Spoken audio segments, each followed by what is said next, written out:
The computer always shows network speed fluctuations, and changing the gigabit network is of no use. In fact, the speed of your computer network is limited. It can be solved by changing your computer network. The demonstration is a Windows system.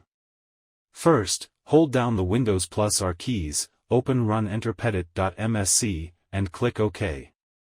Enter the local group policy editor and click Windows Settings.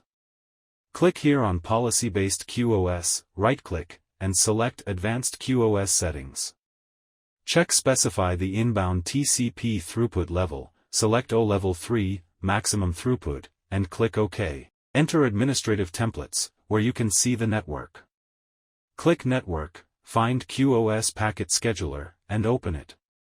Click Limit Reservable Bandwidth, select Enabled, change bandwidth limit, % to 0, and finally confirm. Then press the Windows plus I key, open Windows Settings, click Update and Security, select Delivery Optimization, and turn off Allow Downloads from other PCs.